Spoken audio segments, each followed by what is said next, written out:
नौजवानों को छला गया। 2 करोड़ रोजगार देने की बात तो उन्होंने की थी, लेकिन अब तो ये है कि रेलवे में भर्ती बंद है, सार्वजनिक उपक्रम बिक रहे हैं, आरक्षण का कहीं पालन नहीं हो रहा है। ऐसे स्थिति इस देश के अर्थनीति से लेकर विदेश नीति में सब कुछ छिन्न भिन्न हो गया है। प्रधानमंत्री जी कैमरा जीवी हैं।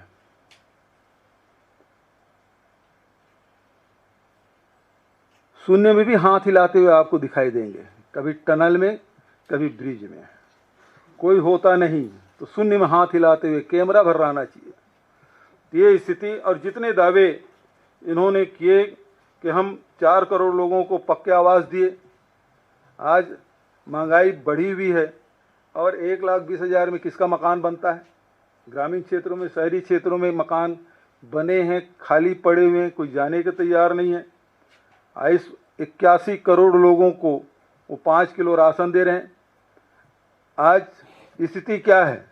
ग्रामीण क्षेत्रों में चले जाइए, सरकार क्या मांग रही है? आप थंब इम्प्रेशन दीजिए और OTP दीजिए। अब किसी के पास मोबाइल नहीं है तो OTP कहाँ से देगा? राशन नहीं बांटने का नया तरीका ढूंढ लिए हैं। और उसके बाद आप 81 करोड़ लोगों को 5 किलो राशन दे रहे हैं।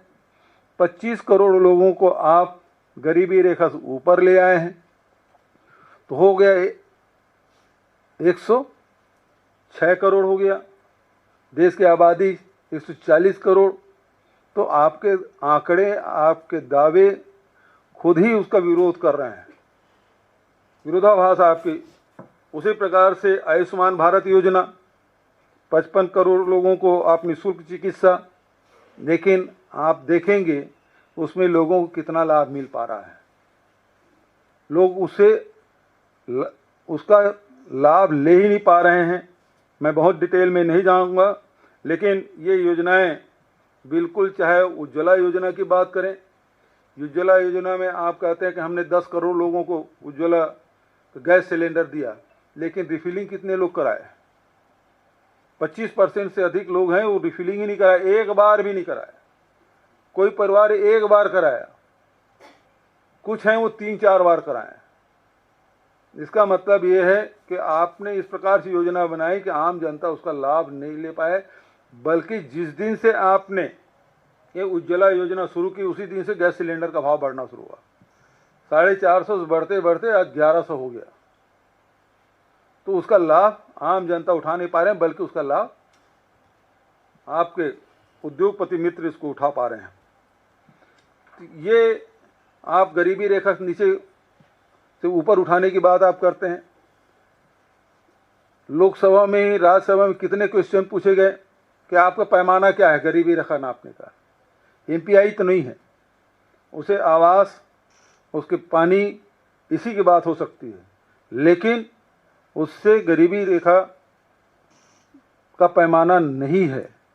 और आपके पास गरीबी रेखा नापने की कोई योजना नहीं है।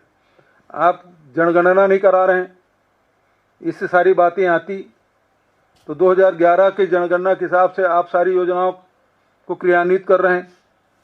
आज बहुत सारे लोग उस दायरे में आ गए हैं, उनको लाभ नहीं मिल पा रहा है। और जैसे आप बता रहे हैं 25 करोड़ लोग बाहर आ गए हैं, तो 2011 जनगणना के हिसाब से उसको लाभ ही मिल रहा फिर, लेकिन जो नए हैं उसको कोई लाभ नहीं मिल पा रहा है। दूसरा, उसी प्रकार से महिला आरक्षण की बात आप कर रहे हैं।